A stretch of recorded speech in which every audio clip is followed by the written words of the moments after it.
2 more months to the end of the season, plenty on the line for the teams as they battle for the title, and top flight survival rages on. 7 rounds left, so let's waste no more time and get straight into it on the J1 League Goal Zone.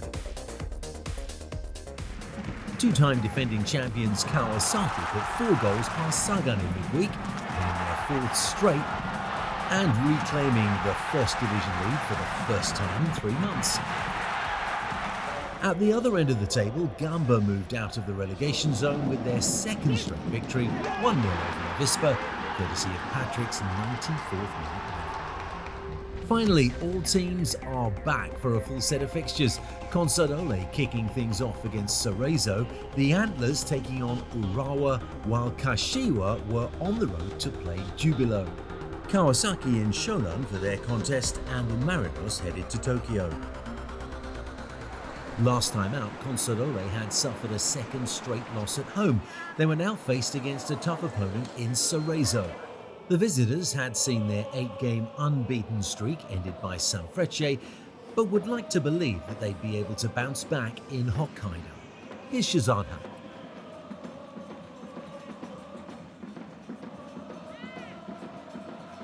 Well, that's a good ball through. Adam Sanga toe pokes it, and it hits the crossbar.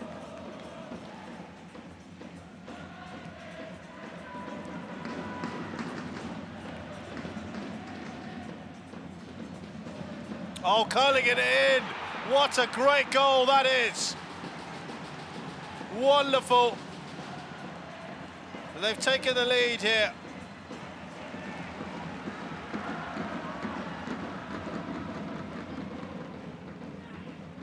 Oh, it's a good ball, and a wonderful header.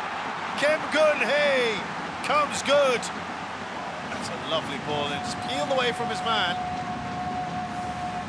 And he's aimed it beautifully, looking for that far corner. That is perfectly placed.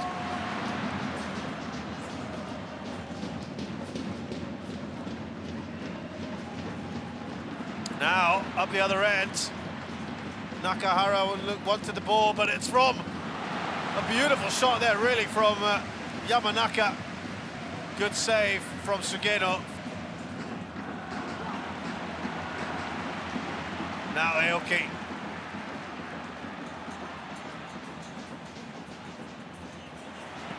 The shot is a brilliant one! And it's a late goal! Surely the winner! Ryota Aoki lets fly and unleashes a fantastic shot right at the death. Oh, and that is such a valuable goal. And that's come right at the end of the match. So important, and that has dealt quite possibly a fatal blow to the title hopes. If it ends, Hokkaido Consadole Sapporo 2, Cerezo Osaka 1. Kashima were beaten by Frontale in their previous contest, meaning their poor run of form continued, having won just once in 8. Urawa had won 4 of their last 5 and were fresh from making it into the AFC final. Momentum would therefore be on their side. Urawa, playing in white here, almost had the first goal inside the first 5 minutes. Yusuke Matsuo pouncing on the loose ball and curling his shot inches wide of the upright. But despite that impressive start, they would go a goal behind in the 16th minute. Yuta Higuchi with an impressive curling cross after Kaika heads home, and the home team take what would be an encouraging early lead. So encouraging that they would score again in the 27th minute. Kaika wins the aerial duel, gets it back and brings the ball forward, and having sent goalwards a low shot from 20 yards out, Zion Suzuki in goal will have felt miserable about how he dealt with it. At the other end of the field, still inside the first half hour, Matsuo benefits from Takahiro Sakini's industry. His shot takes a deflection, totally wrong-footing the goalkeeper, and Urawa have pulled one back, 2-1 at the half. Looking for a second-half equaliser in the 67th minute, Matsuo picks his spot, but Suzuki, diving away to his left, palms that one away. Just 2 minutes later, though, they would find what they were looking for.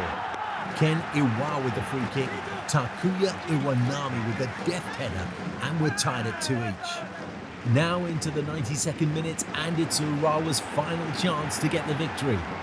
Alex Schalk looking for support, he finds Takahiro Akimoto, denied by a match-saving piece of defence from Yu Funabashi.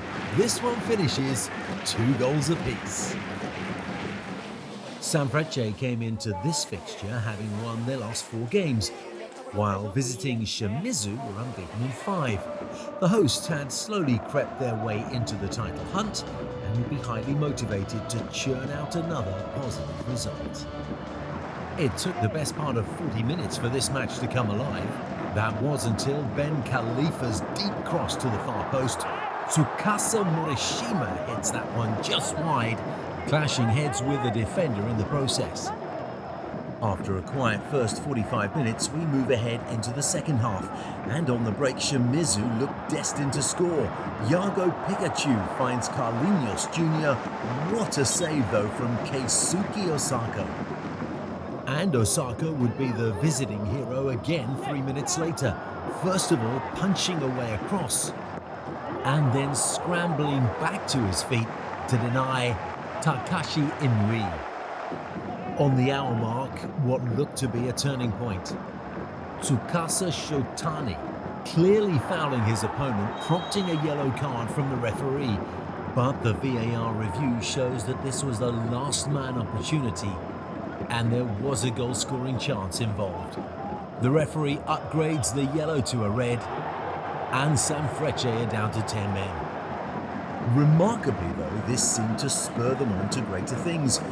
With 7 minutes to go, Yoshifumi Kashiwa threads the ball through the needle, finding Takumo Kawamura, who gets a toe on that one, past Shuichi Gonda for a late lead.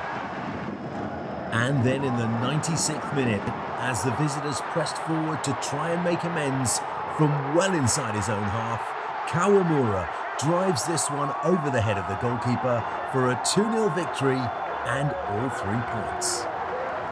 Jubilo, on a 3-game losing streak, continued to struggle in front of goal and were kept scoreless for the 7th time in 8 games during their last fixture.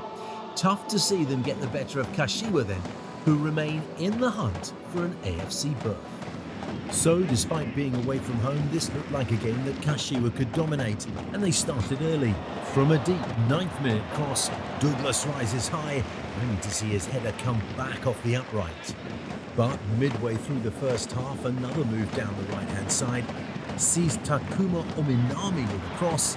Douglas gets a little bit ahead of it, but he makes amends with an audacious little flick to put the visitors 1-0 up. Looking to make amends, Makito Ito taking an awkward ball down nicely on his chest. An acrobatic shot though, well saved by Masato Sasaki. But in first half time added on for stoppages, Kashiwa made the home team pay once again with a move down the right hand side. Another high quality ball in from Ominami. Yuki Muto gets his head to that and it's 2-0. On the hour mark, and a neat interchange from Jubilo allows Yuki Otsu the opportunity, his left-footed strike saved by Sasaki. But the home team would certainly go one better in the 73rd minute. What a strike from outside the box. Mahiro Yashinaga pulling a goal back for Jubilo. Surely goals like that can't count for nothing, and 4 minutes later they made it all worthwhile. A beautifully timed through ball for Fabian Gonzalez to beat the offside trap. He rounds the goalkeeper, levels the scores, and gives the home fans something to celebrate, coming behind from 2 down to rescue a point. An important point for Jubilo as they continue their bid for survival. When we come back, a matchup between 2 sides facing huge stakes on opposite ends of the table.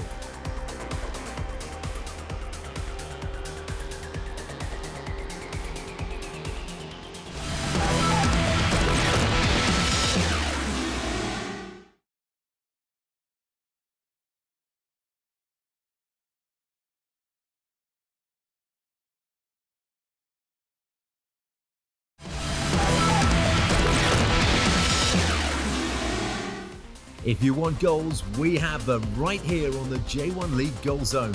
Lots of matches still to come, 7 rounds left until the end of the season, and everything at stake for these two clubs next.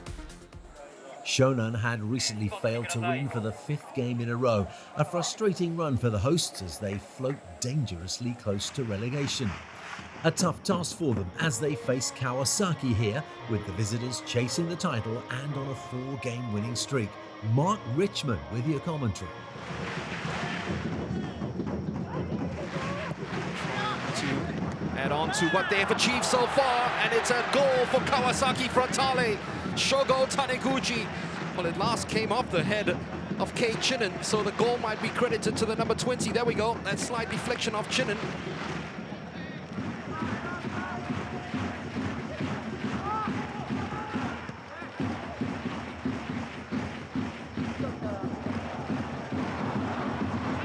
It's a penalty. Sungryong cannot believe it. Jesse Khan. But the moment you stick your leg in and try to make it away from someone, you're going to give away that penalty. Gets it, tucked it away neatly, along the ground, easily past Sungryong.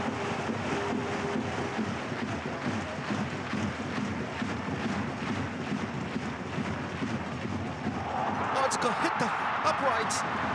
Shonan Bellmare really should have been ahead by now. Remember, they've got eyes on the double. Yamada tried to square it back. It's gone into the back of the net. Oh, wow. Hiroyuki Abe is not celebrating. He scored against his former side. But that is the first player to score for both sides in this fixture. Shonan Bellmare do the double over Kawasaki Frontale for the very first time. A 4-0 thumping in May. This time, they had to claw back from defeat for Shonan Bellmare to put the title-chasing Kawasaki Frontale into the mixer. 2-1 the final score. 6 matches without a win now for Kyoto, and they'd be hoping for a different result against a side that had only won 6 times all season.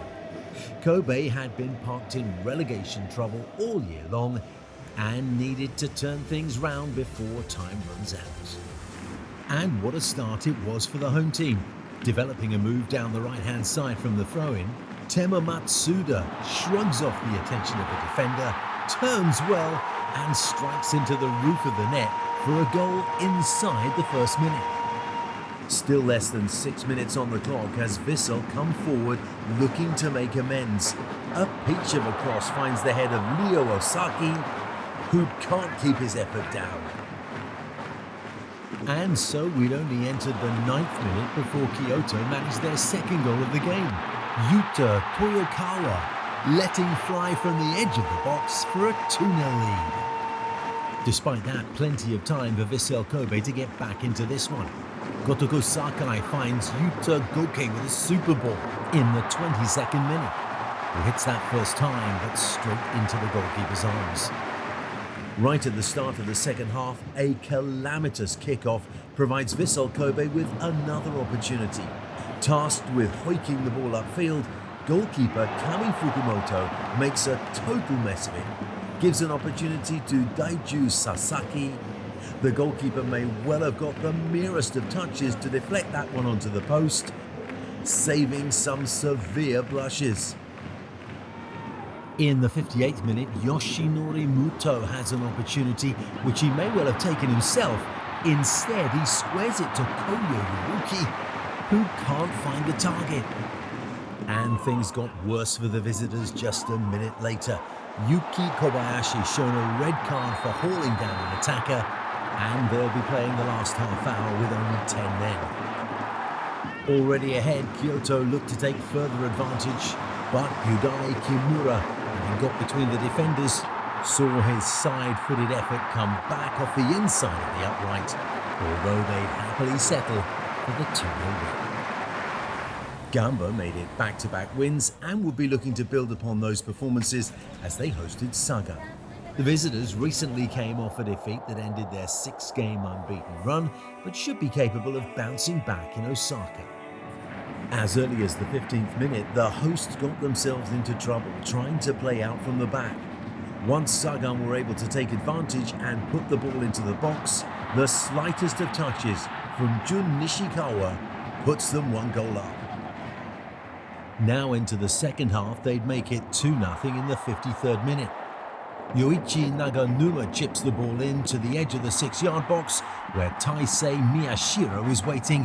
2-0. In the 75th minute, Gamba looking to pull one back with the ball played over the top towards Leandro Pereira.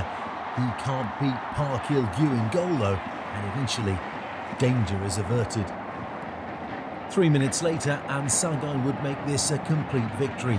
Nishikawa breaking down the right, centering the ball for Yuji Ono, who finishes first time, and the visitors are 3 goals to the good.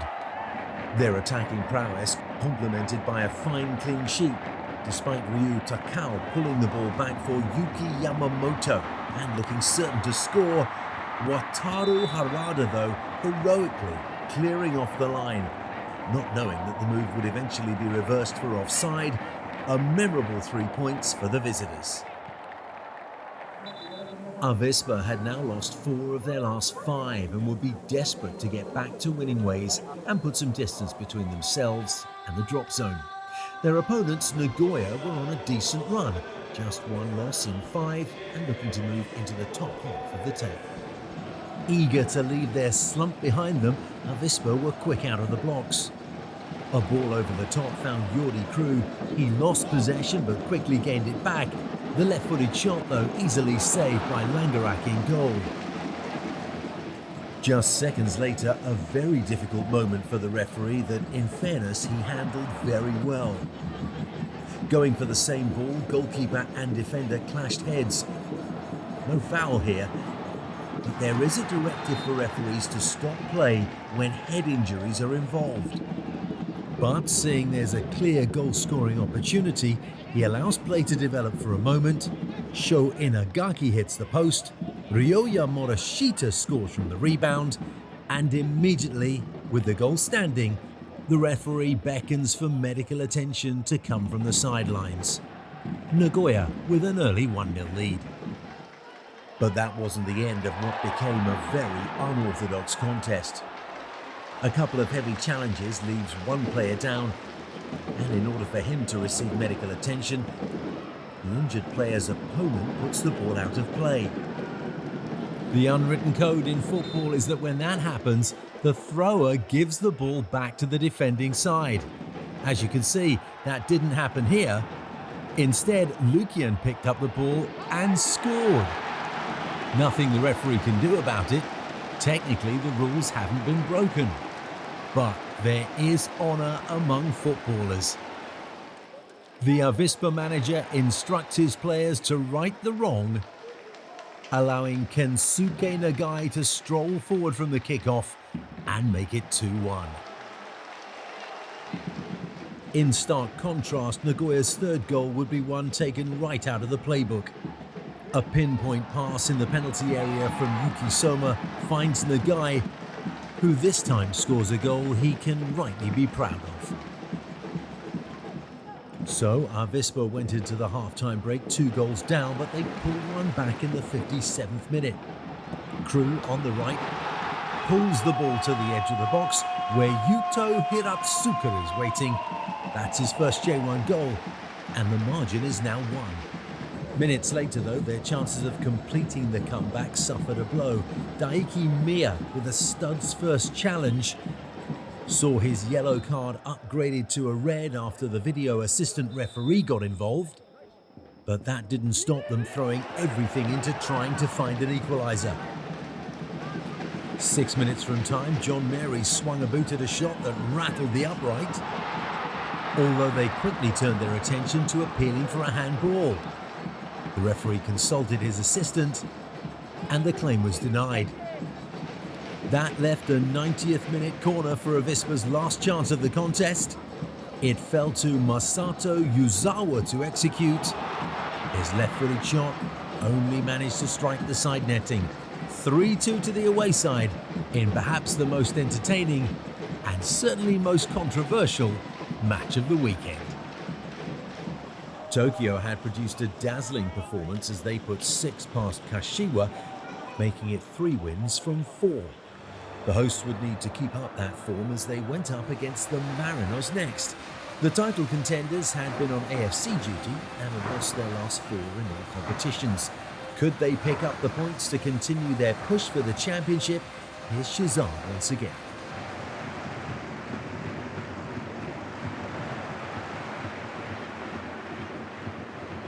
Oh, lovely ball that just struck the crossbar.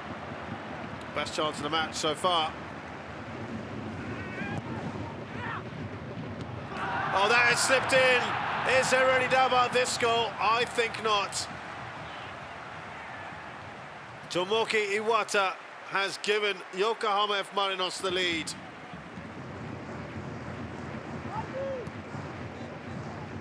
Lovely little one-touch football. Here they come now. Nishimura. That took a big deflection. Oh, all of a sudden, it's 2. Nakagawa gets the second.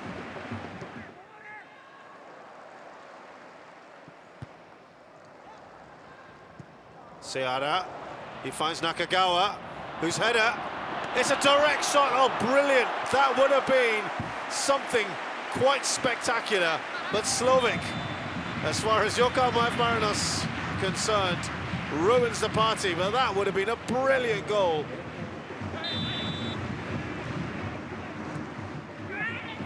It's a decent ball put in. Danger's not over yet. Oh, and they've got one back. Not long into the second half, they get their first goal. They play for Fluminense in Vitoria. That's going to go in! Well, they've been threatening FC Tokyo, and it's 2. Having never scored in the J.League before, he's now doubled his tally. Well, that's a great header. Because they didn't have anyone at the post, it's just a wild leg thrown in it in the end. I think it was Fujita. Couldn't do much. Puig is delighted with that. Now storming forward. Here come FC Tokyo. Oh, Adilton. What a chance that was. He knows it. What an opportunity. One opportunity perhaps now. Marcos Junior. That's a good ball! Off the crossbar, the touch on from Anderson Lopez. Will they get the corner? Yes, they will. Oh, that was agonizing, wasn't it? These are the little moments. Eduardo trying to be a little clever. That should be it. Well, it has been one of those games. It really has been great entertainment at times in this. Both teams gave it absolutely everything. It ends here at the Ajinomoto Stadium. FC Tokyo 2, Yokohama F. Marinos 2. Here's a look at the results for you then. It's a first home win for Consadole since 2017 against Cerezo. Kashima and Urawa playing out a 2-2 draw, and Jubilo and Kashima with the same scoreline. Shonan with a big 2-1 win over Kawasaki, Kyoto topping Kobe 2-0, while Nagoya took a win on the road in Fukuoka. A new team on top of the table, Sanfrecce sitting pretty in first on 50 points, with the Marinos behind by a point but also with 3 games in hand. Kawasaki staying in third on the same number of points, with the Antlers in fourth on 45. Still a very tight race for the championship and AFC qualification berths. At the other end of the table, a win for Shonan took them to 14th and out of the danger zone. Avispa and Gamba tied on 28 points, hovering precariously above relegation waters. Vissel and Jubilo still parked at the bottom, and they're running out of time and matches to get themselves to safety for another season of top 5 football. That's all the time we have for you on this edition of the J1 League Goal Zone. We're getting closer to the finish line, so stay with us. I'm Steve Dawson, and we'll see you next time.